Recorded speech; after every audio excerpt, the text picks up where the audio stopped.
Olá, meus alunos.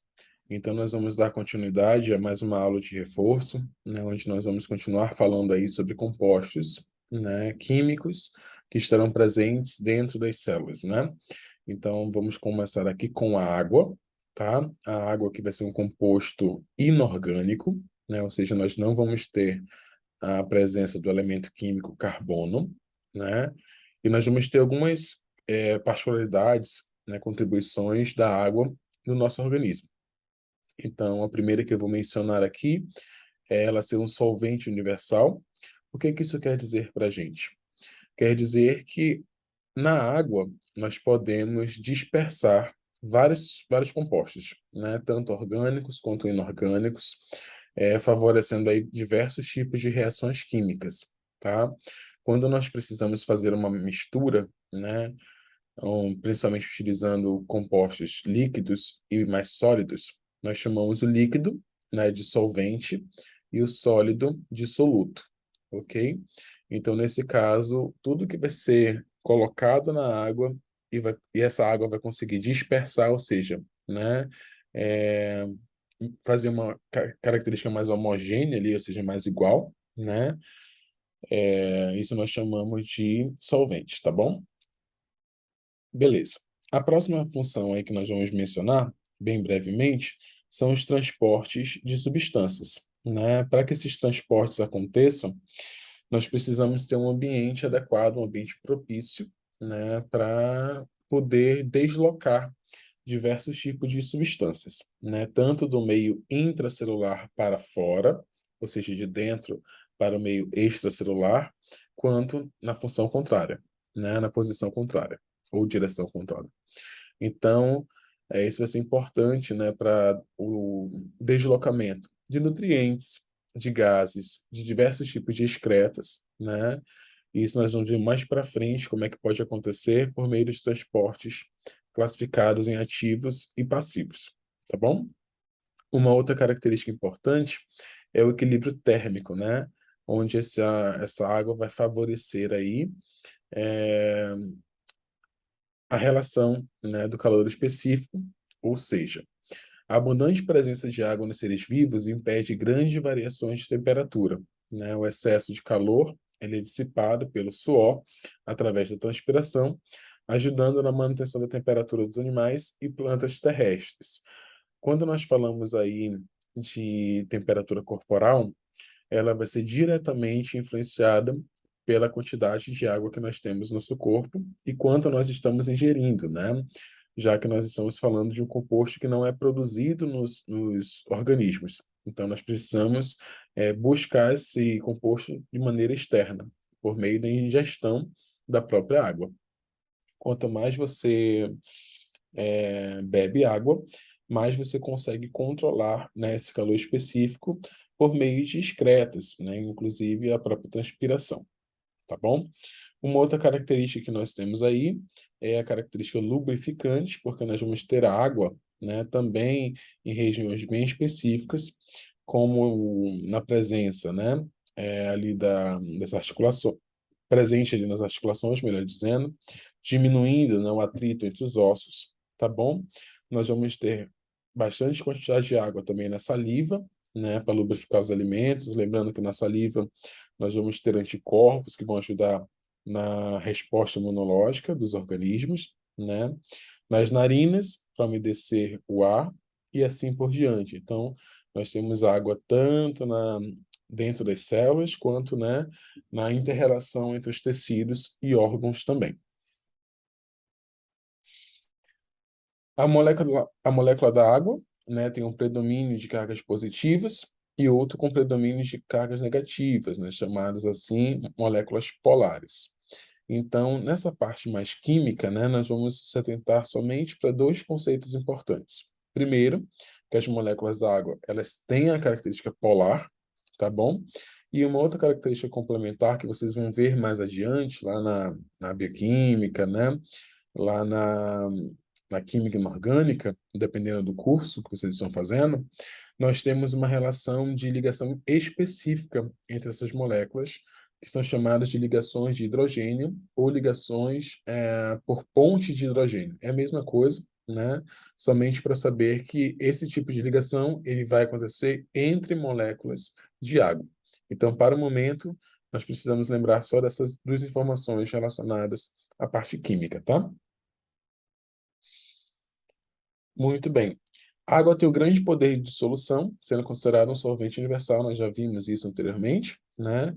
Mas a água, por que que é solvente universal? Porque muitos dos compostos químicos conseguem, né, ser dissolvidos aí nessa substância, beleza? Quanto ao calor específico elevado, as moléculas de água podem absorver grande quantidade de calor sem que sua temperatura fique elevada, pois parte dessa energia é utilizada no enfraquecimento das ligações de ponte de hidrogênios, né? Isso explica o papel termorregulador da água por meio da transpiração, que mantém a temperatura em valores compatíveis com a manutenção da vida das diferentes espécies. Nós precisamos lembrar que nós temos uma padronização, né, de temperatura corpórea. Então, muitas das funções que nós realizamos, elas precisam de uma temperatura ideal para que isso aconteça de maneira mais adequada, tá bom? Quando essa temperatura ela eleva ou ela diminui, a gente pode ter um comprometimento aí nas nossas funções, né? Então, é por isso que em algumas doenças, né, quando acontecem os sinais cardinais, que aumenta, por exemplo, a temperatura, né, você tem um quadro de febre, você tem alguns comprometimentos fisiológicos, beleza? Então, isso é bem importante porque a água ela vai ter essa função, né, de controlar essa temperatura corpórea para poder as funções que nós precisamos realizar, elas sejam executadas, né, de maneira ideal. Beleza? Muito bem. O nosso próximo composto são os sais minerais.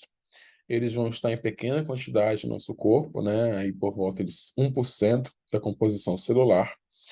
O nosso corpo necessita de sais minerais para regular inúmeras funções do corpo, como a constituição dos ossos e também o transporte de oxigênio, né? Nós podemos classificar os sais minerais em dois grupos, né? Aqueles que vão ser dissolvidos em água, ou seja, os sais solúveis, onde nós podemos ter como representantes aí, né, o potássio, que vai ter aqui a representação, deixa eu botar o cursor para vocês, a representação com K+, o cloro, né, Cl-, e o sódio, Na+, beleza? Então, esses três exemplos aqui, eles representam para a gente sais minerais do grupo solúveis. Na classificação dos sais minerais insolúveis, né, são aqueles que vão estar imobilizados ou, né, fazendo parte da composição das estruturas esqueléticas, dando aí maior rigidez aos órgãos em que se encontram, né? Nós temos alguns exemplos aqui para vocês, como no caso do exoesqueleto, tá? Que vão estar presentes aí em vários artrópodes, né, em vários insetos. Eu até comentei na aula presencial, né, que nós temos o exemplo da barata, quando as pessoas matam, que faz aquele track, né?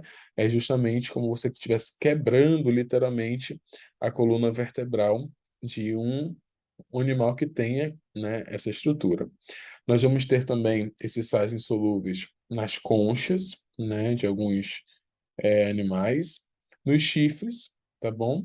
Nos ossos, né, de todos os animais e também em cascos. Então são alguns exemplos só para vocês entenderem que os sais insolúveis, eles, em sua maioria, eles vão ser estruturais, né? Eles vão estar é, representados aí por essas estruturas que servem para sustentação, né? Para mobilidade desses animais, beleza? Nós temos ainda o sódio e potássio, que são importantes no equilíbrio iônico osmótico, né, do corpo, agindo também no funcionamento das membranas e no impulso nervoso. Quando nós falamos do impulso nervoso, a gente está falando da sinapse, né, que vai acontecer entre os neurônios, vão comandar aí nessa parte elétrica do corpo, tudo bem? Nós temos ainda também o cálcio, que vai auxiliar na contração muscular, né, e também na coagulação sanguínea. É por isso que muitos atletas, né, as pessoas mais idosas, elas acabam fazendo reposição de cálcio para melhorar a mobilidade, né, ou seja, o deslocamento dessas pessoas, né, melhorar a condição da contração e relaxamento do coração, e também melhorar na circulação, né? Ainda nós temos aí a presença do cálcio, né, na formação da estrutura dos ossos e dos dentes. Nós temos ainda o ferro, né, principalmente aqui nas hemácias, que são os nossos eritrócitos, são os glóbulos vermelhos, né, presentes no sangue, por meio da hemoglobina, né, que vai fazer aí o transporte de oxigenação e também a relação de ferro, né? No magnésio, nós temos aí, principalmente nos vegetais, presente aqui na clorofila, né, que vai ser fundamental, é uma organela fundamental no processo de fotossíntese, onde vai representar aí aqueles organismos que nós já falamos, autotróficos, né, uns exemplos de autotróficos por meio da obtenção de energia por esse processo químico, beleza? E nós temos o iodo também, que vai influenciar diretamente nos hormônios da tireoide. Inclusive, eu coloquei uma imagem aqui para vocês, de um bócio, né, que é um nódulo que pode acontecer aqui em alguns pacientes, devido ao acúmulo, né, desse iodo e o descontrole hormonal liberado pela tireoide. Tudo bem? Próximo. Nós vamos falar agora um pouquinho sobre carboidratos, lembrando que nós estamos fazendo só um aparato geral, porque vocês vão ver isso de forma muito mais complexa, muito mais detalhada em outras disciplinas, beleza? Então, nós temos aí alguns sinônimos, né? Ou seja, alguns nomes que nós podemos representar também os carboidratos, como sacarídeos, glicídios, hidreto de carbono e também simplesmente açúcar. Os termos relacionados aos carboidratos, normalmente eles acabam em "ose", né? Esse sufixo "ose", tá bom? E aí nós vamos ter na estrutura química desse nutriente, dessa macromolécula, né? Isso aqui que nós já vimos em aulas anteriores, que é a carbonila, tá bom? Então, lembrando que quando nós podemos identificar carbonila numa estrutura química, dependendo da posição onde nós vamos ter essa carbonila, nós vamos ter um grupo funcional diferente. Então, se eu tenho carbonila nas minhas extremidades, nos meus carbonos de extremidade, nós temos um grupo funcional chamado de aldeído, e quando nós temos a carbonila no meio, né, ou nos carbonos intermediários dessa estrutura química, nós temos um grupo funcional chamado de cetona. Beleza? Aqui só para a gente entender que nós podemos classificar algumas macromoléculas, né, em unidades pequenas ou unidades mais complexas. No caso aqui, né, dos carboidratos, nós temos os monômeros, tá, que são as pequenas unidades. Lembra que o prefixo mono é um, né? Então nós temos os monossacarídeos, representando aí esses monômeros, e os açúcares mais complexos, que são os polissacarídeos, vão ser representados por polímeros, né? Ou seja, várias unidades do mesmo açúcar para poder constituir essas unidades mais complexas. Então, nós temos uma classificação, uma distribuição por grupos, né? Por quantidades de açúcar nessa estrutura química, onde nós podemos ter os monossacarídeos, que são unidades menores, os oligosacarídeos, que são estruturas medianas, por volta de 8, né, mais ou menos carbonos, e nós temos os polissacarídeos, que são estruturas muito mais complexas, muito maiores. Quando você fala de fonte de energia, nós temos uma ordem, né, que geralmente o corpo obedece para poder gastar essa energia. Tá? Então, primeiramente, o organismo vai utilizar os carboidratos, por ser uma energia mais instantânea, né? Inclusive, eu falei na aula presencial que nós temos muitas pessoas que vão fazer prova de concurso, de vestibular, que levam, né, chocolate para dar aquela revitalizada quando você está consumindo muita energia. Então, o carboidrato é a primeira fonte, né, de energia utilizada pelo organismo, tá? A segunda são os lipídios, que são as gorduras, que nós ainda vamos ver nessas aulas, já vimos, né, na aula presencial.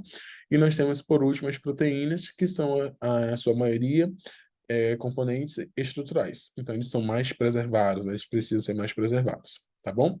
Quando se fala de importância estrutural, nós temos aqui exemplos de carboidratos: a celulose, presente nos vegetais, a quitina, né, presente em muitos insetos, e a ribose, que vai constituir aí um tipo de ácido nucleico, que é o RNA. Beleza? Muito bem. Quando você fala da classificação estrutural de monossacarídeos, né, que são as pequenas unidades de açúcares, nós temos, vamos observar aqui, o sufixo -ose, né, que vai dizer para a gente que é um carboidrato, e esse prefixo inicial vai dizer a quantidade de carbonos, né? Então, a triose, nós vamos ter 3, tetraose, né, 4, pentose, 5, e assim sucessivamente, beleza? Quanto os grupos de monossacarídeos mais utilizados, mais vistos na literatura, nas aulas, né? Nós temos aqui as pentoses, exemplo, né? Que nós temos 5 carbonos aqui, e dentro das pentoses nós temos o exemplo da ribose e também da desoxirribose, né?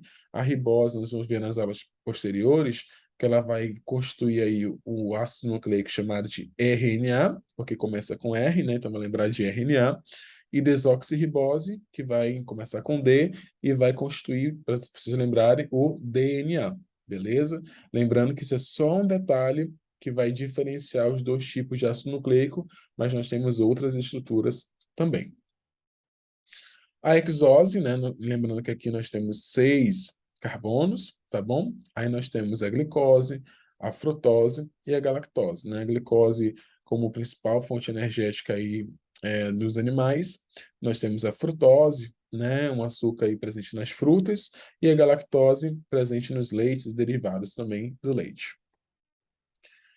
Quando nós vamos juntar os monossacarídeos, tá? Nós podemos encontrar essa forma também, né? Nós vamos, melhor dizendo, quando a gente consegue associar 2 monossacarídeos, nós vamos ter uma outra classificação que é chamada de disacarídeo. Di remete a 2, né? Então, há exemplos aqui, eu coloquei a maltose, tá? Que vai ser a junção do monossacarídeo glicose mais glicose, a lactose, né, que é o disacarídeo que vai ser juntado pela glicose e galactose, e a sacarose, que vai ser a junção, né, da glicose e frutose. Lembrando que essa associação que vai representar aqui os disacarídeos, elas têm uma ligação específica, tá, entre esses carboidratos, que são chamados de glicosídica. Então, esse tipo de ligação só vai estar presente nos carboidratos. Tudo bem? Muito bem. Aqui eu coloquei para vocês os exemplos desses disacarídeos, e essa estrutura aqui no meio, que é um oxigênio, né, fazendo uma ligação simples para cada lado desses anéis aqui, é a representação da ligação glicosídica. Tá? Então, isso aqui é que nós vamos identificar como uma ligação glicosídica e, consequentemente, uma relação com os disacarídeos. Então, aqui tem a maltose. Aqui tem um exemplo da lactose e aqui da sacarose. Aí, quanto à classificação dos polissacarídeos, nós temos a celulose, né, que é um açúcar bem importante, presente na parede celular. Lembrando que essa estrutura só está presente, né, nos vegetais, no caso constituído, né, por celulose, e também vai estar presente no papel, né, já que o papel ele é produzido a partir dessa origem. Nós temos a quitina, tá? Que vai constituir principalmente o exoesqueleto, né, dos artrópodes. Nós temos o amido, que vai funcionar como reserva energética dos vegetais. Em sua maioria está presente aí nas raízes, né, na classificação dessa estrutura. E também nós temos o glicogênio, né, que é a nossa reserva energética, onde vai estar principalmente armazenado no fígado e também no músculo. Aqui vai ficar para o próximo vídeo, para não ficar tão extenso, então vou dar uma pausada aqui, só um minuto.